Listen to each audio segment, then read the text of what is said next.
Leyland ಅಲ್ಲಿ Viking shape ಅಂದ್ರೆ ಹಾ. ಇದು ಲಾಂಗ್ ಶೇಪ್ ಇರ್ತಲ್ಲ, ಹಾ. ಈ ಗಾಡಿ ಮತ್ತೆ ಒಳ್ಳೇದು. ಅಲ್ವಾ? ನೋಡೋರಿಗೆ ಏನಪ್ಪ ನಿಂಗೆ ಗೇರ್ ಹಾಕದ ಹೋಗುದು ಅಂತಿಲ್ಲ, ಹಾಕಿದವನಿಗೆ ಗೊತ್ತದ ಏನಂತ. ಇವಾಗ ಉಡುಪಿಯಲ್ಲಿ ಸಾಧಾರಣ ಒಂದು ಸಿಟಿ ಬಸ್ ಎಷ್ಟು ಇದೆ ಸರ್ ಸಾಧಾರಣ? ಸಾಧಾರಣ ಮಟ್ಟಿಗೆ ಹಾ. ಒಂದು ಬೈಕ್ನವ್ರು ಇರ್ಲಿಲ್ಲ, ಒಂದು ಆಟೋದವ್ರು ಇರ್ಲಿಲ್ಲ, ಒಂದು ಕಾರ್ನವ್ರು ಇರ್ಲಿಲ್ಲ, ಓಕೆ. ಎಲ್ಲ ಒಂದೆರಡು ಬೈಕ್ ರೋಡಲ್ಲಿ ಓಡಾಡೋ ಒಂದು ಅಂತ ಕೆಲಸ ಬರುದಿಲ್ಲ. ಬರುದು. ಗೇರ್ ಮಾತ್ರ ನಾವು ಕರೆಕ್ಟ್ ಆಗ್ತಾ ಇರ್ಬೇಕು, ಗೇರ್ ಸೌಂಡ್ ಬರಬಾರ್ದು.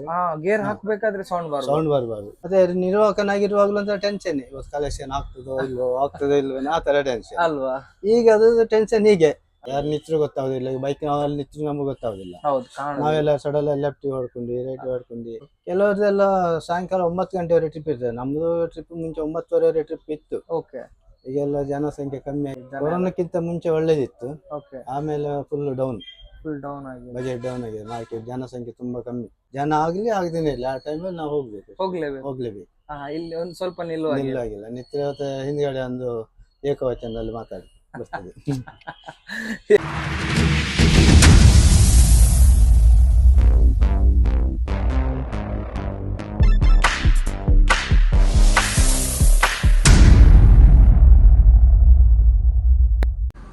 ಹಾಯ್, ಹೆಲೋ, ನಮಸ್ತೆ, welcome back to the channel Madan Manipal. ಇವತ್ತು ನಾನು ಒಂದು ಸಿಟಿ ಬಸ್ಸಿನ ವ್ಲಾಗ್ನೊಂದಿಗೆ ನಿಮ್ಮ ಮುಂದೆ ಬಂದಿದ್ದೇನೆ. ಒಬ್ಬರದ್ದು ರಿಕ್ವೆಸ್ಟ್ ಇತ್ತು, ಸರ್ ನೀವು ಸಿಟಿ ಬಸ್ಸಿನ ವ್ಲಾಗ್ ಸಹ ಮಾಡಿ, ಸಿಟಿ ಬಸ್ಸಲ್ಲಿ ಸಹ ತುಂಬ ಜನ ಎಕ್ಸ್ಪೀರಿಯನ್ಸ್ ಡ್ರೈವರ್ ಇದ್ದಾರೆ, ಅವರ ಸಹ ಒಂದು ಇಂಟರ್ವ್ಯೂ ತಗೊಳ್ಳಿ ಅಂತ ತುಂಬಾನೇ ನನಗೆ ರಿಕ್ವೆಸ್ಟ್ ಬಂದಿತ್ತು.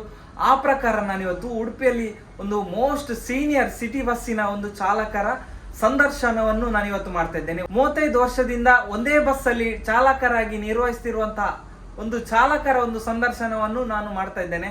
ಇನ್ನೇಕೆ ತಡ, ನೋಡ್ಕೊಂಡು ಬರುವ ಬನ್ನಿ.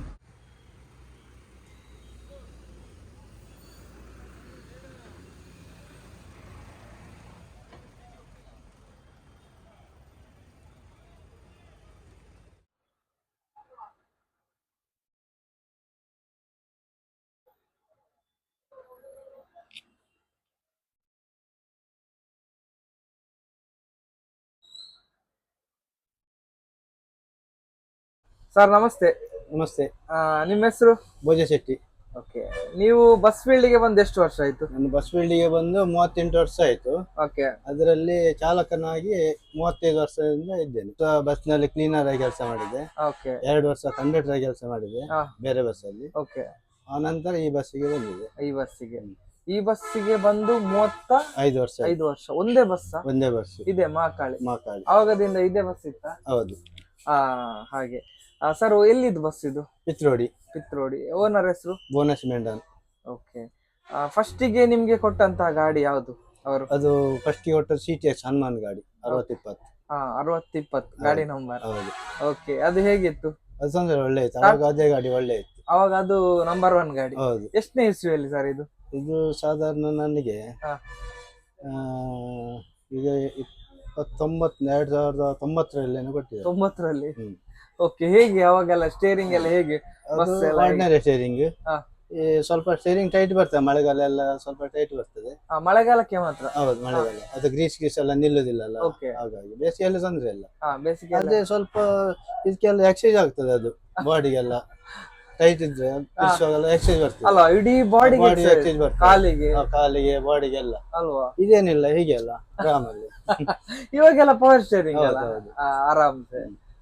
ಸರ್, ಅವಾಗ ಎಲ್ಲ ಯಾವ ಕಂಪನಿ ಬಸ್ ಎಲ್ಲ ಇತ್ತು ಉಡುಪಿಯಲ್ಲಿ? ಒಂದು ಹನುಮಾನ್ ಅವ್ರದಿತ್ತು, ಮತ್ತೆ CPC ಇತ್ತು, PPC ಅವ್ರದಿತ್ತು. CPC ಮಂಜುನಾಥ್, ಶಂಕರಟ್ಟಲ್ ಎಲ್ಲ ಇದ್ದು. ಆಮೇಲೆ ಪ್ರೈವೇಟ್ ಅಲ್ಲೆಲ್ಲ ಸಣ್ಣ ಸಣ್ಣ ಗಾಡಿ ಗಣೇಶ್ ಮತ್ತೆ HMT ಎಲ್ಲ ಮತ್ತೆ ಇವೆಲ್ಲ ಇದ್ದು. ಆಮೇಲೆ ಮತ್ತೆಲ್ಲ ಬಂದದೆಲ್ಲ ಲಕ್ಷ್ಮೀ ಸಮ, ಇದು ಮಾಕಾಳಿ, ಮತ್ತೆ TMT ಎಲ್ಲ ಆಮೇಲೆ. ಮುಂಚೆ ನಾವು ಬಸ್ ಸ್ಟ್ಯಾಂಡಿಗೆ ಬರುವಾಗ 12 ಗಾಡಿ ಇತ್ತು. 12 ಸಿಟಿ ಬಸ್ ಬರೀ 12 ಗಾಡಿ ಇತ್ತು ಅಲ್ವಾ ಸರ್? ಅವಾಗೆಲ್ಲ ಹೇಗಿತ್ತು, ಇವಾಗ ಹೇಗಿತ್ತು? ಅವಾಗಿನ ಸಮಸ್ಯೆ ಅವಾಗ ಇತ್ತು, ಈಗಿನ ಸಮಸ್ಯೆ ಈಗ ಇದೆ. ಆಗಿನ ಸಮಸ್ಯೆ ಇತ್ತ? ಅಂದ್ರೆ ರೋಡ್ ಸಣ್ಣದಿತ್ತು, ಚಿಕ್ಕ ರೋಡು. ಮತ್ತೆ ಚಿಕ್ಕ ರೋಡ್ ಟ್ರಾಫಿಕ್ ಇರ್ಲಿಲ್ಲ, ಒಂದು ಬೈಕ್ನವ್ರು ಇರ್ಲಿಲ್ಲ, ಒಂದು ಆಟೋದವ್ರು ಇರ್ಲಿಲ್ಲ, ಒಂದು ಕಾರ್ನವ್ರು ಇರ್ಲಿಲ್ಲ, ಎಲ್ಲ ಒಂದೆರಡು ಬೈಕ್ ರೋಡಲ್ಲಿ ಓಡಾಡೋ ಒಂದು ಬಾರಿ ಅಷ್ಟೇ. ಅಷ್ಟೇ. ಮತ್ತೆ ಟೂರಿಸ್ಟ್ ಕಾರ್ಗಳು ಬಾರಿ ಕಮ್ಮಿ, ಪ್ರೈವೇಟ್ ಕಾರ್ ಇಲ್ಲೇ ಇಲ್ಲ. ಪ್ರೈವೇಟ್ ಕಾರ್ ಇಲ್ಲ. ಆಟೋನೇ ಹಾಕಿ 1 2 3 ಆಟೋದವರು.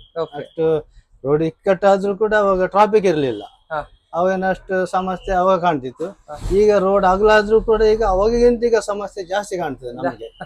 ಟ್ರಾಫಿಕ್ ಇದೆ, ಬೈಕ್, ರಿಕ್ಷಾ, ಕಾರು, ಅದೊಂದು ಸಿಗ್ನಲ್, ಇಂಥದೆಲ್ಲ ಸಮಸ್ಯೆ ಜಾಸ್ತಿ ಇದೆ. ಈಗ ಜಾಸ್ತಿ ಇದೆ. ಓಕೆ ಸರ್, ಅವಾಗ ಡೀಸೆಲ್ ನ ಬೆಲೆ ಎಷ್ಟಿತ್ತು? 4 ರೂಪಾಯಿ ಇತ್ತು ನಾವು ಸೇರುವಾಗ ಡೀಸೆಲ್ಗೆ. ನೀವು ಸೇರುವಾಗ 4 ರೂಪಾಯಿ ಹೌದು. ಅಲ್ವಾ? ಓಕೆ, ಇದು ನೀವು ಸೇರ್ಬೇಕಾದ್ರೆ ನೀವು ಫಸ್ಟಿಗೆ ಮಾಡಿದಂತ ಕೆಲಸ ಯಾವ್ದು? ಬಸ್ ಫೀಲ್ಡ್ ಬರುವಕ್ಕಿಂತ ಮೊದಲು ಫಸ್ಟ್ ನಾನು 5 ವರ್ಷ ಬಾಂಬೆಲಿ ಇದ್ದೆ. ಓಕೆ, ಹೋಟ್ಲಲ್ಲಿ ಇದ್ದೆ. ಹೋಟ್ಲು ಫೀಲ್ಡ್ ಅಲ್ಲಿ ಬಿಟ್ಟು ಆಮೇಲೆ ಡ್ರೈವಿಂಗ್ ಅಲ್ಲೇ ಕಲ್ತು ಡ್ರೈವಿಂಗ್. ಹಾಗಾದ್ರೆ ಮುಂಬೈ ಲೈಸೆನ್ಸ್ ನಿಮ್ದು? ಹೌದು, ಅಲ್ಲೇ ಡ್ರೈವಿಂಗ್ ಕಲ್ತು ಅಲ್ಲೇ ಲೈಸೆನ್ಸ್ ತಗೊಂಡು ಮತ್ತೆ ಇಲ್ಲಿ ಬಂದು ನನಗೆಲ್ಲ ಅನುಭವ ಬೇಕಲ್ಲ ವೆಹಿಕಲ್ಸ್ ಇದು. ಕ್ಲೀನರ್ ಕೆಲಸ ಸೇರಿದೆ. 1 ವರ್ಷ ಕ್ಲೀನರ್ ಮಾಡಿದೆ, 2 ವರ್ಷ ನಿರ್ವಾಹಕನಾಗಿ ಕೆಲಸ ಮಾಡಿದೆ, ಆಮೇಲೆ ಚಾಲಕನಾಗಿ. ಓಕೆ, ನಿಮ್ಗೊಂದು ಪ್ರಶ್ನೆ. ಇವಾಗ ನೀವು 3 ಕೆಲಸ ಸಹ ಮಾಡಿದ್ದೀರಾ. ತುಂಬಾ ಕಷ್ಟಕರ ಕೆಲಸ ಅಂತ ಹೇಳಿದ್ರೆ ಯಾವ್ದು? ಕಷ್ಟಕರ ಅಂತ ಹೇಳಿದ್ರೆ ಇದೇ ಸ್ವಲ್ಪ ಕಷ್ಟ. ಆದ್ರೆ ಮಸ್ಟ್ ಕ್ಲೀನರ್ ಕೆಲಸ ಮಾಡುವಾಗಲೂ ಕಷ್ಟನೇ ಅದು ಕೂಡ. ಬೆಳಿಗ್ಗೆಯಿಂದ ಸಾಯಂಕಾಲದವರೆಗೆ ಗಾಡಿಯಲ್ಲಿ ನೇಲ್ಬೇಕು, ಗಾಡಿ ತೊಳಿಬೇಕು, ಗ್ರೀಸಿಂಗ್ ಮಾಡ್ಬೇಕು, ಟೈರ್ ಬಿಚ್ಚಬೇಕು, ಈ ಒಂದು ಕಷ್ಟನೇ. ಮತ್ತೆ ನಿರ್ವಾಹಕನಾಗಿರುವಾಗ್ಲೂ ಅಂತ ಟೆನ್ಷನ್, ಇವತ್ತು ಕಲೆಕ್ಷನ್ ಆಗ್ತದೋ ಇಲ್ವೋ ಆ ತರ ಟೆನ್ಷನ್ ಅಲ್ವಾ? ಈಗ ಅದು ಟೆನ್ಷನ್ ಹೀಗೆ ಏನಾಗ್ತದೋ ಏನೋ, ಬೆಳಿಗ್ಗೆಯಿಂದ ಸಾಯಂಕಾಲದವರೆಗೆ ಅದೇ ಟೆನ್ಷನ್. ಸಮಸ್ಯೆ ಇದ್ದದ್ದೇ. ನಾವು ಯಾವತ್ತು ಭೂಮಿಗೆ ತಲೆ ಕೊಡ್ತೀವೋ ಅವತ್ತಿನಿಂದ ಇವತ್ತಿನವರೆಗೂ ಒಂದಲ್ಲ ಒಂದು ಸಮಸ್ಯೆ ಬಂದೇ ಬರ್ತದೆ. ನಿಜವಾಗ್ಲಿ ಸರ್. ಹಾಗಾದ್ರೆ ನೀವು ಮುಂಬೈಯಲ್ಲಿ ಲೈಸೆನ್ಸ್ ಮಾಡಿ ನಂತರ ಇಲ್ಲಿ ಬಂದು ನೀವು ಹೋಟ್ಲಲ್ಲಿ ಇರ್ಬೇಕಾದ್ರೆ ಮಾಡಿದ್ರ? ಹೌದೌದು, ಅಲ್ಲೇ ಡ್ರೈವಿಂಗ್ ಸ್ಕೂಲ್ ಹೋಗಿ. ನಿಮ್ಗೆ ಡ್ರೈವಿಂಗ್ ಸ್ಕೂಲ್ ಅಂತ ಹೇಳಿದ್ರೆ ಅಲ್ಲಿದ್ದು ಹೇಳ್ತಾರೆ, ಅಲ್ಲಿ ತುಂಬಾ ಕಷ್ಟ ಹೇಳ್ತಾರೆ ಡ್ರೈವಿಂಗ್ ಎಲ್ಲ ಮಾಡ್ಲಿಕ್ಕೆ.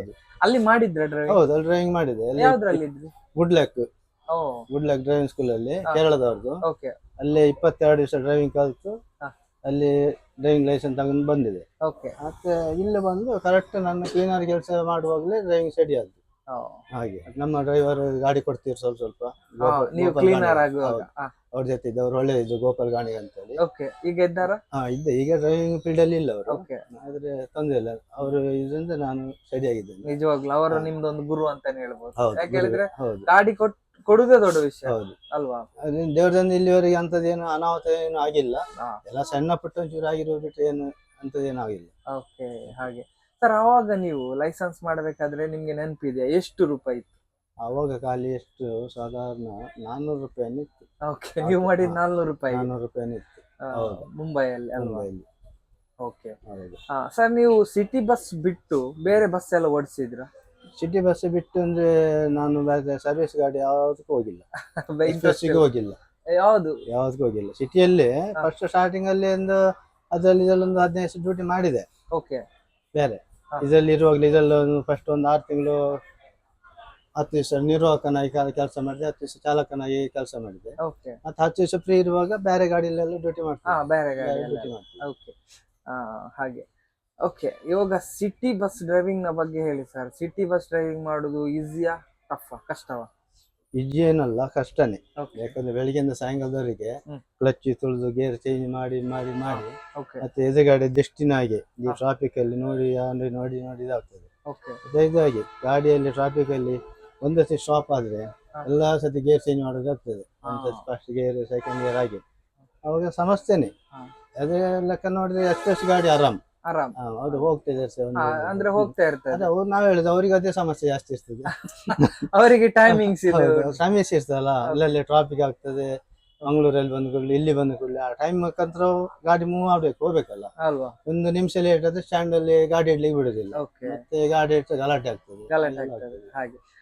ಹಾಗಾದ್ರೆ ಸಿಟಿ ಬಸ್ ಅಲ್ಲಿ ಸ್ವಲ್ಪ ನಮ್ಗೆ ಸುಸ್ತು ಜಾಸ್ತಿ, ಗೇರ್ ಹಾಕ್ತಾ ಇರ್ಬೇಕು, ಮತ್ತೆ ಹತ್ರ ಸ್ಟಾಪ್ ಆಗುದ್ರಿಂದ ಕಾಲಿಗೆ ನೋವು ಬರ್ತದೆ, ರಟ್ಟೆ ನೋವು ಬರ್ತದೆ, ಎಲ್ಲ ಸಮಸ್ಯೆ ಇದೆ. ನೋಡೋರಿಗೆ ಏನಪ್ಪ ನಿಂಗೆ ಗೇರ್ ಹಾಕದ ಹೋಗುದು ಅಂತಿಲ್ಲ, ಹಾಕಿದ ನೀವು ಗೊತ್ತದ ಏನಂತ ಅಲ್ವಾ? ಖಂಡಿತ ಸರ್. ಸರ್, ಇದು ಇವಾಗ BS3 ಗಾಡಿ, BS2 ಇದು? BS3 ಗಾಡಿ. ಈಗ ಸಹ BS3 ಗಾಡಿ ಅಂತ ಹೇಳಿದ್ರೆ ತುಂಬಾನೇ ರೇರ್, ಕಡಿಮೆ ಅಲ್ವಾ? ಈಗೆಲ್ಲ ಮಾರ್ಕೋ ಪೋಲೋ, BS6 ಎಲ್ಲ ಗಾಡಿ ಬಂದಿದೆ. ನಿಮ್ ಪ್ರಕಾರ BS3 ಗಾಡಿ ಒಳ್ಳೇದ 6 ಒಳ್ಳೇದು ಈಗ ಬಂದಿರೋದು? ಈಗ ಬಂದದ್ದು ಗಾಡಿದ ಅನುಭವ ನನಗಿಲ್ಲ. ನಾನಂದ್ರೆ ಅದ್ರಲ್ಲಿ ಡ್ಯೂಟಿ ಮಾಡಿಲ್ಲ, ಹಾಗಾಗಿ ನಾನು ಹೇಳಲಿಕ್ಕೆ ಆಗುದಿಲ್ಲ. ನನ್ನ ಲೆಕ್ಕದಲ್ಲಿ ಇದು BS3 ತೊಂದ್ರೆ ಇಲ್ಲ.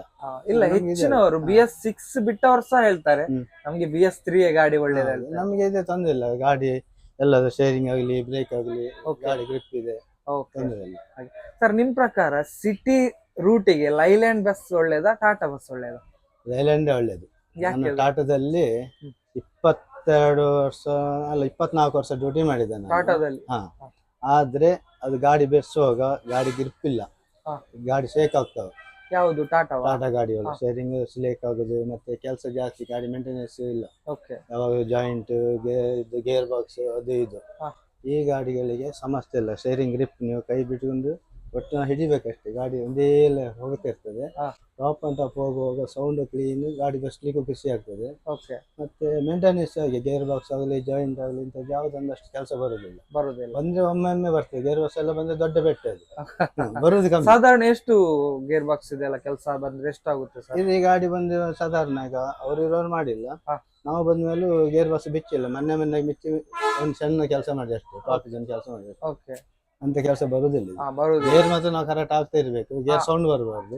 ಗೇರ್ ಹಾಕ್ಬೇಕಾದ್ರೆ ಸೌಂಡ್ ಬರಬಾರ್ದು. ಗೇರ್ ಸೌಂಡ್ ಬಂದ್ರೆ ಒಳಗಡೆ ಒಂದೊಂದು ಹಲ್ಲು ಉದುರ್ತದೆ. ಹಲ್ಲು ಉದುರ್ತದೆ ಒಂದೊಂದೇ. Okay okay. ಅವಾಗ ಗೇರ್ ಕೆಲಸ ಬರುತ್ತೆ. ಹೌದು ಅಲ್ವಾ? ಅವಾಗ ಮತ್ತೆ ಕ್ಲಚ್ ಆಗಿ ಹಾ. ನಾವು ಗಾಡಿ ಬೀಸುವಾಗ ರೇಸ್ ಮಾಡಿ ಕ್ಲಚ್ ಬೇಗ ಹೋಗ್ತದೆ. ಕ್ಲಚ್ ಪ್ಲೇಟ್ ಹೋಗುತ್ತೆ. ಹೌದು.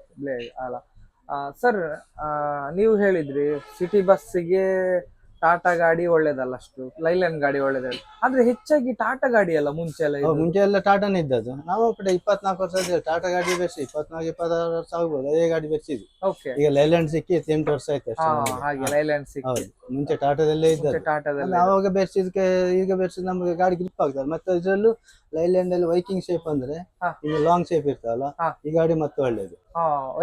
ಈ ಟಾಟಾ ಗಾಡಿ ಅಲ್ಲ, ಈ ಮಡಗಾರ್ ಮೇಲೆ ಡ್ರೈವಿಂಗ್ ಶೀಟ್ ಬರ್ತದೆ. ಎಲ್ಲಿ ಸರ್ ಅದು?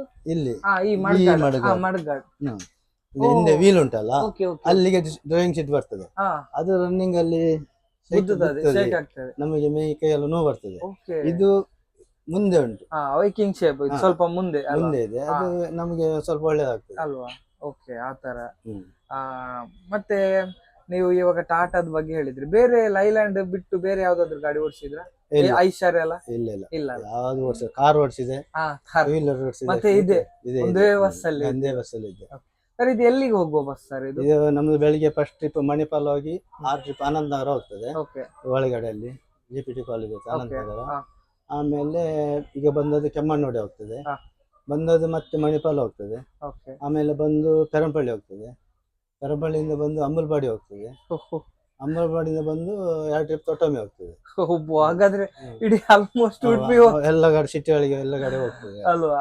ಸರ್, ಹೆಚ್ಚಾಗಿ ಜಾಸ್ತಿ ಟ್ರಿಪ್ ಅಂತ ಹೇಳಿದ್ರೆ ಎಷ್ಟು ಮಾಡ್ತಾರೆ ಸರ್ ನಿಮ್ ಪ್ರಕಾರ ಸಿಟಿ ಬಸ್ನವರು? ಕೆಲವ್ರದೆಲ್ಲ ಸಾಯಂಕಾಲ 9 ಗಂಟೆವರೆಗೆ ಟ್ರಿಪ್ ಇರ್ತದೆ. ನಮ್ದು ಟ್ರಿಪ್ ಮುಂಚೆ 9:30 ಟ್ರಿಪ್ ಇತ್ತು. ಓಕೆ. ಈಗೆಲ್ಲ ಜನಸಂಖ್ಯೆ ಕಮ್ಮಿ ಆಗಿ ಕೊರೋನಾ ಬಂದ ಮೇಲೆ ಎಲ್ಲ ಲಾಸ್ಟ್ ಟ್ರಿಪ್ ಎಲ್ಲ ಕಮ್ಮಿ ಮಾಡಿದ್ವಿ, ಆಗ್ತಿಲ್ಲ. ಸಾಧಾರಣ ಎಷ್ಟು ಮಾಡ್ತಾರೆ ಸರ್? ಕೆಲವರು ಮಾಡ್ತಾರೆ 15 ಟ್ರಿಪ್ 14 ಟ್ರಿಪ್ ಮಾಡ್ತಾರೆ. ನಾವು ಈಗ ಸಾಧಾರಣ ನಾವು 12 ಟ್ರಿಪ್ ಮಾಡ್ತೀವಿ. ನೀವು 12 ಟ್ರಿಪ್ ಬೆಳಿಗ್ಗೆ 6:30 ಸಾಯಂಕಾಲ 8:30 ಅಷ್ಟು ಟ್ರಿಪ್ ಮಾಡ್ತೀರಾ? ಈಗನೂ ಒಂದು ಟ್ರಿಪ್ ಇದೆ, ಅದು ಹೋಗುದಿಲ್ಲ, ಇವಾಗ ಟ್ರಿಪ್ ಇದೆ. ಅದು ಜನ ಆಗುದಿಲ್ಲ, ಹಾಗೆ ಹೋಗಲ್ಲ. ಸರ್, ಹೆಚ್ಚಾಗಿ ನೀವು ಇವಾಗ ತುಂಬಾ ಟ್ರಿಪ್ ಹೇಳಿದ್ರಿ, ಹೆಚ್ಚು ಜನ ಆಗುವಂತಹ ಟ್ರಿಪ್ ಯಾವ್ದು? ಯಾವ ಪ್ಲೇಸ್ ಅದು? ನಮ್ಮದು ಮಣಿಪಾಲ. ಎಷ್ಟನೇ ಟ್ರಿಪ್ ಅದು? ಅದು 8:40 ಬೆಳಗ್ಗೆ 7:03. ಆಮೇಲೆ ಕೆಮ್ಮಣ್ಣ್ ಟ್ರಿಪ್, ಮತ್ತೆ ಸಾಯಂಕಾಲ 4:15 ಬರೋ ಶಾಲೆ ಮಕ್ಕಳೆಲ್ಲ ಇರ್ತಾರಲ್ಲ, ಆ ಟ್ರಿಪ್ ಅಲ್ಲಿ ಒಳ್ಳೆ ಜನ ಆಗ್ತದೆ. ಅವಾಗೆಲ್ಲ ಫುಲ್ ಜನ ಆಗ್ತದೆ. ಸಿಟಿ ಬಸ್ ಅಂತ ಹೇಳಿದ್ರೆ ಹಾಗಾದ್ರೆ ರನ್ನಿಂಗ್ ಎಲ್ಲ ನಿಲ್ಲಿಕ್ಕಿಲ್ಲ. ಎಲ್ಲರನ್ನ ಟ್ರಿಪ್ ಕಟ್ ಮಾಡಿ ಮಧ್ಯಾಹ್ನ ಊಟ ಕಿಟ್ಟಕ್ಕೆಲ್ಲ ನಿಮ್ಗೆಲ್ಲ ಟೈಮಿಂಗ್ ಇರ್ತದೆ ಊಟಕ್ಕೆಲ್ಲ ಟ್ರಿಪ್ ಕಟ್ಟೆ ಮಾಡ್ಬೇಕು. ಟ್ರಿಪ್ ಕಟ್ ಮಾಡ್ಬೇಕು, ಇಲ್ದಿರ ಟೈಮ್ ಸಿಗುದಿಲ್ಲ. ಈಗ ಇವಾಗ ನೀವು ಪ್ರೆಸೆಂಟ್ ಆಗಿ ಎಷ್ಟು ಗಂಟೆಗೆ ಊಟ ಮಾಡುದು? ಇವತ್ತು 2:15. 2:15 ಊಟ. ಆ ಟ್ರಿಪ್ ಎಲ್ಲಿ ಇರ್ತದೆ? ಮಣಿಪಾಲಕ್ಕೆ. ಮಣಿಪಾಲದಲ್ಲಿ ಊಟ ಮಾಡ್ತೀವಿ. ಅಲ್ಲಿಗೆ ಹೋಗೋ ಟ್ರಿಪ್ ಕಟ್ ಮಾಡಿ ಊಟ ಮಾಡ್ತೀವಿ. ಮಣಿಪಾಲ ಅವಾಗ ಕಲೆಕ್ಷನ್ ಇರುದಿಲ್ಲ ಮಧ್ಯಾಹ್ನ ಟೈಮ್, ಮತ್ತೆ ಊಟಕ್ಕೂ ಟೈಮ್ ಸಿಗುದಿಲ್ಲ, ಹಾಗಾಗಿ ಆ ಟ್ರಿಪ್ ಕಟ್ ಮಾಡಿ ಊಟ ಮಾಡ್ತೀವಿ. ಸರ್, ಕೊರೋನಾದಕ್ಕಿಂತ ಮುಂಚೆ, ಕೊರೋನಾ ಆದ ನಂತರ ಹೇಗಿದೆ ಸರ್ ಬಸ್ ಫೀಲ್ಡ್ ಎಲ್ಲ? ಹೇಗೆ? ಕೊರೋನಾಕ್ಕಿಂತ ಮುಂಚೆ ಒಳ್ಳೇದಿತ್ತು, ಆಮೇಲೆ ಫುಲ್ ಡೌನ್ ಆಗಿದೆ, ಬಜೆಟ್ ಡೌನ್ ಆಗಿದೆ. ಮಾರ್ಕೆಟ್ ಜನಸಂಖ್ಯೆ ತುಂಬಾ ಕಡಿಮೆ ಅಲ್ವಾ? ಎಲ್ಲ ಗಾಡಿಗಾಗಿ ಕಲೆಕ್ಷನ್ ಡೌನ್. ಈಗ ಡೀಸೆಲ್ ರೇಟ್ ಜಾಸ್ತಿ ಆಗಿದೆ ಎಲ್ಲ ಪ್ರತಿಯೊಂದು. ಸರ್, ಇವಾಗ ಉಡುಪಿಯಲ್ಲಿ ಸಾಧಾರಣ ಒಂದು ಸಿಟಿ ಬಸ್ ಎಷ್ಟು ಇದೆ ಸರ್? ಸಾಧಾರಣ ಮಟ್ಟಿಗೆ ಒಂದು 90 ಗಾಡಿ ಹತ್ರ ಇದಾವೆ. 90 ಗಾಡಿ? ಪೂರ ಕೆಲವೆಲ್ಲ ರೂಟಿ ಬಂದಿದ್ದಾವೆ. ಟೋಟಲ್ ಒಂದು 85-90 85-90 ಗಾಡಿ ಇದೆ ಅಲ್ವಾ. ಕೊರೋನಾ ಸಂದರ್ಭದಲ್ಲಿ ಏನ್ ಮಾಡ್ತಾ ಇದ್ರಿ ಸರ್? ಮನೆಯಲ್ಲಿ ಇದ್ರ? ನಾವು ಮನೆಯಲ್ಲೇ ಇದ್ವಿ, ಬೇರೆ ಏನ್ ಕೆಲ್ಸಕ್ಕೆ ಹೋಗಿಲ್ಲ. ಮನೆಯಲ್ಲಿ ಆ ಟೈಮ್ ಅನ್ನು ಹೇಗೆ ಕಳೀತಾ ಇದ್ರಿ? ತೊಂದ್ರೆ ಇಲ್ಲ, ನಾವು ಬೆಳಿಗ್ಗೆ ಸ್ವಲ್ಪ ರೋಡ್ ಮನೆ ಹತ್ರ ವಾಕಿಂಗ್ ಮಾಡ್ಕೊಂಡು ಕೆಲಸ ಮಾಡ್ಕೊಂಡು ಮನೆ ಕೆಲಸ ಏನಾದ್ರು ಮಾಡ್ಕೊಂಡು ಇದ್ವಿ ಅಲ್ವಾ. ನಾವು ಸ್ವಲ್ಪ ಸಮಯ ಗದ್ದೆ ಕೆಲಸ ಮಾಡ್ಕೊಂಡಿದ್ವಿ. ಓ, ಗದ್ದೆ ಕೆಲಸ, ಮನೆಯಲ್ಲಿ ಗದ್ದೆ ಕೆಲಸ ಮಾಡ್ಕೊಂಡಿದ್ವಿ. ಸರ್, ಇವಾಗ ಬಸ್ ಎಲ್ಲ ಹೆಚ್ಚಾಗಿ ಎಷ್ಟು ಟೈಮ್ ನಿಲ್ಬೋದು ಸರ್ ನಿಮ್ ಪ್ರಕಾರ? ಅಂದ್ರೆ ರನ್ ಮಾಡದೆ ಗಾಡಿಯ ಟೆಕ್ನಿಕಲ್ ಇಶ್ಯೂ ಏನಾದ್ರು ಆಗ್ತದೆ ಈ ಇಂಜಿನ್ಗೆಲ್ಲ ನಿಂತ್ರೆ ಎಲ್ಲ? ಏನು ಇಂಜಿನ್ ಎಲ್ಲ ಅಂತದೇನು 1-2 ತಿಂಗಳಲ್ಲಿ ಏನಾಗಲ್ಲ. ಎಷ್ಟು ಸಾಧಾರಣ ಎಷ್ಟು ವರ್ಷ? 6 ತಿಂಗಳು ನಿತ್ಯ ಕೂಡ ಬ್ಯಾಟ್ರಿ ಒಂದು ಡೌನ್ ಆಗ್ತಾ ಬಿಟ್ರೆ ಇಂಜಿನಿಗೆ ಏನಂತ ಸಮಸ್ಯೆ ಬರುದಿಲ್ಲ. ಆಮೇಲೆ ಜಾಸ್ತಿ ಟೈಮ್ ನಿಂತ್ರೆ ನಾವು ಗಾಡಿ ಸ್ಟಾರ್ಟ್ ಮಾಡಿ ಆಯಿಲ್ ಎಲ್ಲ ನೋಡ್ಬೇಕಾಗ್ತದೆ. ಆಯಿಲ್ ಎಲ್ಲ ದಪ್ಪಾಗಿ ನೋಡಿ, ಅದು ದಪ್ಪಾಗಿದೆ ಆಯಿಲ್ ಚೇಂಜ್ ಮಾಡಿ ಗಾಡಿ ತೆಗಿಬೇಕು ಮತ್ತೆ ಅಲ್ವಾ. ಹಾಗಾಗಿ ಸಾಧಾರಣ 1-2 ತಿಂಗಳಿಗೆಲ್ಲ ಏನಾಗಲ್ಲ. ಬ್ಯಾಟ್ರಿ ಒಂದು ವೀಕ್ ಆಗ್ತದೆ ಅಷ್ಟೇ. ಬ್ಯಾಟ್ರಿ ಒಂದು ವೀಕ್ ಆಗ್ತದೆ, ಮತ್ತೇನಾಗಲ್ಲ. ಮತ್ತೆ ಏನಾಗುದಿಲ್ಲ. ಓಕೆ ಸರ್, ನಿಮ್ಮ ಮುಂಚೆ ಒಂದು ಡ್ರೈವಿಂಗ್ ನ ಬಗ್ಗೆ ಹೇಳಿ ಸರ್. ನೀವು ಹೇಳಿದ್ರಿ ತುಂಬಾ ಕಡಿಮೆ ಗಾಡಿ ಇತ್ತು ಅಂತ ಹೇಳಿದ್ರಿ. ಹೌದು, ನಂಗೆ ಅದನ್ನ ಅವಾಗ ಇಂಟ್ರೆಸ್ಟ್, ಎಲ್ಲರೂ ಮೇಲೆ ಗಾಡಿ ಓಡಿಸ್ಬೇಕು, ನಾವು ಓಡಿಸ್ಬೇಕು ಅನ್ನೋ ಉಮೇದು. ಹಾಗಾಗಿ ಬಂದದ್ದು. ಒಂದು ಮೇಲೆ ಅದ್ರ ಸಮಸ್ಯೆ ಏನಂತ ಮತ್ತೆ ಗೊತ್ತಾಗ ಮತ್ತೆ ಬಿಟ್ಟು ಮತ್ತೆ ಏನು ಕೆಲಸ ಮಾಡ್ಲಿಕ್ಕೆ ಗೊತ್ತಿಲ್ಲ. ಅದನ್ನ ಟೈಮ್ ಪಾಸ್ ಆಗಿ ಹೋಗ್ತದೆ, ಎಲ್ಲ ಜನಗಳ ಹತ್ರ ನೋಡ್ತಾ ಮಾತಾಡ್ತಾ ಟೈಮ್ ಪಾಸ್ ಆಗ್ತದೆ, ಗೊತ್ತಾಗುದಿಲ್ಲ ಅಲ್ವಾ. ಬಸ್ ಫೀಲ್ಡ್ ಅಂತ ಹೇಳಿದ್ರೆ ಹಾಗೆ ತುಂಬಾ ಕಷ್ಟ ಇದೆ ನೋಡ್ಲಿಕ್ಕೆ ಮಾತ್ರ. ನೀವ್ ಹೇಳ್ದಾಗೆ ಬಂದ ಮೇಲೇನೆ ಗೊತ್ತಾಗುತ್ತೆ ಬಸ್ಸಿನ ಕಷ್ಟ ಎಷ್ಟು ಎಲ್ಲ ನೋಡ್ಕೋಬೇಕಾಗ್ತದೆ. ಈ ಬೈಕಿನವ್ರದ್ದು ಆ ಕಡೆ ಈ ಕಡೆ ರಿಕ್ಷಾದವರು ಎಲ್ಲದು ಏನಾದ್ರೂ ಸಮಸ್ಯೆ ಬರೋದು ನಮ್ಮ ಮೇಲೆ ಲಾಸ್ಟಿಗೆ ಅಲ್ವಾ. ಅವ್ರು ತಪ್ಪಾಗ್ಲಿ ಯಾರೇ ತಪ್ಪಾದ್ರು ಮತ್ತೆ ಸಮಸ್ಯೆ ನಮಗೆ ಬರ್ತದೆ. ಅದೊಂದು ಹೆಚ್ಚಾಗಿ ನಿಮ್ಗೆ ಬಸ್ಸಿನವರಿಗೆ ಸ್ವಲ್ಪ ಡಿಸ್ಟರ್ಬೆನ್ಸ್ ಆಗುವಂತ ವೆಹಿಕಲ್ ಯಾವ್ದು ಹೆಚ್ಚಾಗಿ? ಕೆಲವರೆಲ್ಲ ರಾಂಗ್ ಸೈಡ್ ಎಲ್ಲ ಬರ್ತಾರಲ್ಲ, ಯಾರು ಹೆಚ್ಚಾಗಿ ಬರುದು? ಕೆಲವರು ಜನ ಇಲ್ಲಿವಾಗ ನಾವು ನಿಲ್ಲಿಸ್ತೀವಿ, ಲೆಫ್ಟ್ ಅಲ್ಲೇ ಬರ್ತಾರೆ ಬೈಕ್ನವರು. ಮಾತಾಡ್ತಾ ಕೂರ್ಲಿಕ್ಕೆ ನಮ್ಗೆ ಟೈಮ್ ಸಾಕಾಗುದಿಲ್ಲ. ಅವರಿಗೆಲ್ಲ ಒಂದು ಮೆಸೇಜ್ ಅಂತ ಹೇಳಿದ್ರೆ ಸ್ವಲ್ಪ ಜಾಗೃತೆಯಾಗಿ ಬರ್ಬೇಕಲ್ಲ, ಮಾಡ್ಬೇಕು. ಅವ್ರು ಬಸ್ ನಿಂತಿದೆ, ನಾಳೆ ಜನ ಇಳಿತಾರೆ, ನಾವಲ್ಲಿ ಹೋಗ್ಬಾರ್ದು ಅಂತ ಅವ್ರು ಆಲೋಚನೆ ಮಾಡ್ಬೇಕು. ಎಲ್ಲರೂ ಬರ್ತಾ ಇರ್ತಾರೆ. ಲೆಫ್ಟ್ ಸೈಡ್ ಅಲ್ಲೆಲ್ಲ ನುಗ್ಗಿಸ್ಬಾರ್ದು ಆದಷ್ಟು ಸ್ವಲ್ಪ. ಅಂದ್ರೆ ಈ ಕಡೆ ಎಲ್ಲ ಬಂದ್ರೆ ಕಾಣುದಿಲ್ಲ ಅಲ್ಲ, ಈ ಸೈಡ್ ನಮಗೆ ಫುಟ್ಬೋರ್ಡ್ ಪಾಸ್ ಆದ್ರೆ ಮತ್ತೆ ಯಾರು ಬಂದ್ ನಿತ್ರು ಗೊತ್ತಾಗುದಿಲ್ಲ. ಇಲ್ಲಿ ಪಾಸ್ ಆದ್ರೆ ಗೊತ್ತಾಗುದಿಲ್ಲ ಯಾರು ಬಂದ್ರೆ, ಯಾರು ನಿತ್ರು ಗೊತ್ತಾಗುದಿಲ್ಲ. ಬೈಕ್ ನಾವಲ್ಲಿ ನಿತ್ರು ನಮ್ಗೆ ಗೊತ್ತಾಗುದಿಲ್ಲ. ನಾವೆಲ್ಲ ಸಡಲ್ ಲೆಫ್ಟ್ ಹೊಡ್ಕೊಂಡು ರೈಟ್ ಹೊಡ್ಕೊಂಡು ಅಲ್ವಾ. ಅವಾಗ ಸ್ವಲ್ಪ ನಾವು ಜಾಗೃತಿ ಇರ್ಬೇಕು ಬೈಕ್ನವ್ರಲ್ವಾ. ಓಕೆ ಸರ್, ಇನ್ನೊಂದು ಏನಂತ ಹೇಳಿದ್ರೆ ಮುಖ್ಯವಾಗಿ ನಿಮ್ಮದೊಂದು ಲಾಗ್ ಮಾಡ್ಬೇಕಂತೇಳಿ ನಿಮ್ಮದೊಂದು ಬಸ್ಸಲ್ಲಿ ಬರುವವರು ನನಗೆ ಒಂದು ನಿಮ್ಮ ಫೋಟೋ ಮತ್ತೆ ನಿಮ್ಮ ನಂಬರ್ ಅನ್ನು ಕಳಿಸಿದ್ರು. ಅವ್ರದ್ದು ವಿಡಿಯೋ ಮಾಡಿ ಅವರು ಇದೇ ಬಸ್ಸಲ್ಲಿ ಬರುದಂತ. ಬರ್ತಾರೆ, ಕಾಲೇಜ್ ಬರ್ತಾರೆ. ಕಾಲೇಜಿಗೆ ಬರ್ತಾರೆ. ಅವ್ರು ಹೇಳಿದ್ರು ಅವರು ತುಂಬಾ ವರ್ಷದಿಂದ ನಾನು ನೋಡ್ತಾ ಇದ್ದೇನೆ ಅಂತ ಹೇಳಿದ್ರು. ಅವರಿಗೆ ಏನಂತ ಮೆಸೇಜಸ್ ಕೊಡ್ತೀರ ಮಾತು ಹೇಳುದಾದ್ರೆ? ವಿಷ್ಣುವರೇ, ನೀವು ನಮ್ಮ ಬಸ್ಸಲ್ಲಿ ಡೈಲಿ ಬರ್ತಿದ್ದೀರಾ, ಮತ್ತೆ ಇದೊಂದು ಯೂಟ್ಯೂಬ್ನವರಿಗೆ ನೀವು ತಿಳಿಸಿ ನಮ್ಮನ್ನು ಕಾಂಟ್ಯಾಕ್ಟ್ ಮಾಡೋದಕ್ಕೆ ತುಂಬಾ ಥ್ಯಾಂಕ್ಸ್ ನಿಮಗೆ. ಹಾಗೆ ನಮ್ಮ ಬಸ್ನಲ್ಲಿ ಬರುವಂತ ಪ್ರತಿಯೊಬ್ಬರ ಗ್ರಾಹಕರಿಗೆ ನಾನು ಥ್ಯಾಂಕ್ಸ್ ಹೇಳ್ತೇನೆ. ಓಕೆ, ಮತ್ತೇನ್ ಗೊತ್ತಾ, ಅವರು ಎಷ್ಟು ಟೈಮ್ ಇಂದ ಬರ್ತಾ ಇದ್ದಾರೆ? ಅವರು ಒಂದು 2 ವರ್ಷದಿಂದ ಬರ್ತಿದ್ದಾರೆ ಇದೇ ಬಸ್ಸಲ್ಲಿ. ಎಲ್ಲಿ ಕೂರ್ತಾರೆ? ಫ್ರಂಟ್? ಅವರು ಇಲ್ಲ, ಅದು ಕಾಲೇಜ್ ಮಕ್ಕಳೆಲ್ಲ ಬಂದು ಹಿಂದೆನೆ ಕೊಡ್ತಾರೆ. ಹಿಂದೆನೆ ಫುಲ್ ರೆಸ್ಟ್ ಇರುವಾಗ ಇಲ್ಲೆಲ್ಲ ಲೇಡೀಸ್ ಇರ್ತಾರೆ. ಓಕೆ, ಆ ಟ್ರಿಪ್ ಮಕ್ಕಳ ಗಂಡು ಮಕ್ಕಳೆಲ್ಲ ಹಿಂದೆ ಕೊಡ್ತಾರೆ. ಹಿಂದೆ ಕೂರ್ತಾರೆ. ಅವರು ಒಂದು ಇದ್ರೆ ಬಂದು ಇಲ್ಲಿ ಕೂತು ಮಾತಾಡಿ ಹೋಗ್ತಾರೆ. ಹೌದಾ? ಅವರು ನಿಮ್ದೊಂದು ವಿಡಿಯೋ ಮಾಡಿ ಅಂತ ನನ್ಗೆ ಯಾವತ್ತಿಂದ ಹೇಳ್ತಾ ಇದ್ರು. ತುಂಬಾ ಎಕ್ಸ್ಪೀರಿಯನ್ಸ್ ಇದೆ ಅವರ ಹತ್ರ, ಅವರ ಒಂದು ಅನುಭವವನ್ನು ಎಲ್ರಿಗೆ ಗೊತ್ತಾಗುವ ಹಾಗೆ ಮಾಡಿ ಅಂತ ತುಂಬಾ ಹೇಳ್ತಾರೆ. ಹಾಗೆ ಹೆಚ್ಚಾಗಿ ಯಾವ ಕಾಲೇಜ್ ಹುಡುಗರು ಬರ್ತಾರೆ ಸರ್? ಅವರು ನಮ್ಗೆ ಹೆಚ್ಚು ಆನಂದ್ ನಗರ ಒಂದು GPT, ಓಕೆ, ಮತ್ತೆ ಉಡುಪಿ ಗ್ರೂಪ್ ಕಾಲೇಜು ಆನಂದ್ ನಗರದಲ್ಲಿ, ಮತ್ತೆ MGM ಮಕ್ಕಳು, MGM ಕಾಲೇಜು, MGM ಮಕ್ಕಳು. ಓಕೆ, ಹಾಗೆ ಮತ್ತೆ ನೀವು ಫ್ರೀ ಟೈಮ್ ಅಲ್ಲಿ ಏನ್ ಮಾಡ್ತೀರಾ ಸರ್? ಇವಾಗ ರಜೆ ಎಲ್ಲ ಇರ್ತದೆ ನಿಮ್ಗೆ ಸಿಟಿ ಬಸ್ಸಿಗೆಲ್ಲ? ಈಗ ನಾವು ಫ್ರೀ ಟೈಮ್ ಅಂತ ಹೇಳಿಲ್ಲ, ರಜೆ ನಾವು ಬೇಕಾದ್ರೆ ಮಾಡ್ಬೇಕು ಅಷ್ಟೇ. ಓಕೆ, ನಮ್ಗೆ ಎಲ್ಲಾರು ಹೋಗ್ಲಿಕ್ಕೆ ಇದ್ರೆ, ಬೇರೆ ಏನಾದ್ರು ಕೆಲಸ ಇದ್ರೆ ನಾವು ರಜೆ ಮಾಡ್ಬೇಕು. ಅವಾಗ ನೀವೇ ಡ್ರೈವರ್ ಹಾಕ್ಬೇಕಾ? ಹೌದು, ನಾವು ಬೇರೆ ಡ್ರೈವರ್ ಹಾಕಿ ಹೋಗ್ಬೇಕು. ಅವರಿಗೆಲ್ಲ ಅವಾಗ ಗೊತ್ತಾಗ್ತದೆ ಸರ್ ಟೈಮಿಂಗ್? ಎಲ್ಲ ಗಾಡಿ ಡ್ಯೂಟಿ ಮಾಡ್ತಿರ್ತಾರೆ. ಹಾಗಿದ್ರೆ ಕಂಡಕ್ಟರ್ ಹೊಸತ ಹಾಕುವಾಗಿಲ್ಲ, ಮಾಡಿದವರನ್ನೇ ಮಾದಿಯವರು ಮತ್ತೆ ಕಂಡಕ್ಟರ್ ಇರ್ತಾರಲ್ಲ, ಅವ್ರು ಟೈಮಿಂಗ್ಸ್ ಹೇಳ್ತಾರೆ, ಅವರೇ ಹೇಳ್ತಾರೆ. ಹಾಗೆ ಬೇರೆ ಕಂಡಕ್ಟರ್ ಡ್ರೈವರ್ನ ಹಾಕಿ ಹೋಗ್ಬೇಕು. ಸರ್, ಇದ್ರಲ್ಲಿ ಸಹ ನಮ್ಮ ಎಕ್ಸ್ಪ್ರೆಸ್ ತರ ಟೈಮಿಂಗ್ಸ್ ಎಲ್ಲ ಉಂಟಲ್ಲ ಇದ್ರಲ್ಲಿ ಸಹ? ಇದು ಈ ಸಿಟಿ ಬಸ್ ಅಲ್ಲಿ ಸಹ ಟೈಮಿಂಗ್ಸ್ ಎಲ್ಲ ಉಂಟಾ? ಟೈಮಿಂಗ್ಸ್ ಉಂಟು. ಇಷ್ಟು ಟೈಮ್ ಒಳಗೆ ಹೊರಡ್ಬೇಕು. ಇಲ್ಲಿಗೆ ನಮಗೆ RTO ಕೊಟ್ಟ ಟೈಮ್ ಇದೆ, ಅದೇ ಟೈಮ್ ಮುಖಾಂತರ ಬಿಡ್ಬೇಕು. ಓಕೆ, ಮಣಿಪಾಲ ಹೋಗಿ ಮುಟ್ಟಿ ಅಲ್ಲಿ ಕೂಡ ಏನು ಟೈಮ್ ಇದೆ ಅದೇ ಟೈಮಲ್ಲಿ ಬಿಡ್ಬೇಕು. ಆ ಟೈಮಲ್ಲಿ ನಾವು ಏನು ಜನ ಮಾಡ್ಕೊಳ್ತೀವಿ ಅಷ್ಟೇ, 1 ನಿಮಿಷ 1 ನಿಮಿಷ 2 ನಿಮಿಷ 2 ನಿಮಿಷ ಹಾ. ಜನ ಆಗ್ಲಿ ಆಗದೇನೆ ಇಲ್ಲ, ಆ ಟೈಮಲ್ಲಿ ನಾವು ಹೋಗ್ಬೇಕು. ಹೋಗ್ಲೇಬೇಕು. ಇಲ್ಲಿ ಒಂದು ಸ್ವಲ್ಪ ನಿಲ್ಲುವಾಗ ನಿಲ್ಲಾಗಿಲ್ಲ, ನಿಂತ್ರೆ ಹಿಂದ್ಗಡೆ ಒಂದು ಏಕವಚನದಲ್ಲಿ ಮಾತಾಡಿ ಬರ್ತದೆ. ಏಕವಚನದ ಮಾತು ಬರ್ತದೆ. ಬರ್ತದೆ. ಓಕೆ, ಹಾಗಾಗಿ ನಿಲ್ಲುವ ಹಾಗೆ ಇಲ್ಲ. ಓಕೆ, ನೆಕ್ಸ್ಟ್ ನೀವು ಏನಾದ್ರೂ ಆಸೆ ಉಂಟಾ ಸರ್ ಈ ಬೇರೆ ಗಾಡಿ ಓಡಿಸುದು ಆ ತರ? ಇಲ್ಲ ಇಲ್ಲ, ಎಲ್ಲ ಇನ್ನು ಸಿಟಿ ಬಸ್ ಅಲ್ಲಿ ಇದ್ದಷ್ಟು ಇಷ್ಟ ಇದರಲ್ಲಿ ಡ್ಯೂಟಿ ಮಾಡುವಂತ, ಬೇರೆ ಗಾಡಿ ಹೋಗುವ ಏನಿಲ್ಲ. ಇಲ್ಲ. ಮತ್ತೆ ಯಾವ್ದು ನಾನು ಆಸೆ ಮಾಡುದಿಲ್ಲ. ನಾನು ಆಸೆ ಮಾಡಿದ್ರೆ ಅದು ನಮ್ಗೆ ದಕ್ಕುದಿಲ್ಲ. ಹಾಗಾಗಿ ಯಾವ ವಿಷಯ ಇಲ್ಲ, ನಾನು ಆಸೆ ಅಂತ ಮಾಡುದಿಲ್ಲ. ತುಂಬಾ ಆಸೆ ಅಂತ ಇಟ್ಕೊಳ್ಳೋದಿಲ್ಲ, ಯಾವ್ದ್ರಲ್ಲಿ ಆಸೆಯನ್ನು ಹೇಳಿದಿಲ್ಲ ಅಲ್ವಾ? ಹಾಗೆ. ಓಕೆ, ಹಾಗೆ. ಮತ್ತೆ ನಮ್ದು ಫೈನಲ್ ಆಗಿ ನಮ್ಮ ಮದನ್ ಮಣಿಪಾಲ್ ಯೂಟ್ಯೂಬ್ ಚಾನಲ್ಗೆ ಏನ್ ಹೇಳ್ತೀರಾ ಸರ್? ಅವರಿಗೆ ನನ್ನ ಪರವಾಗಿ ತುಂಬಾ ಥ್ಯಾಂಕ್ಸ್ ಹೇಳ್ತೇನೆ. ಇಲ್ಲಿ ಬಂದು ನನ್ನ ಬಗ್ಗೆ ತುಂಬಾ ಕೇಳ್ಕೊಂಡಿದ್ದಾರೆ. ನನಗೆ ತಿಳಿದಾಗಿ ನಾನು ಕೂಡ ಹೇಳಿದ್ದೇನೆ. ಅವರಿಗೆ ನಾನು ತುಂಬಾ ಥ್ಯಾಂಕ್ಸ್ ಹೇಳ್ತೇನೆ, ಯೂಟ್ಯೂಬ್ನವರಿಗೆ. Thank you sir, thank you so much. Okay sir.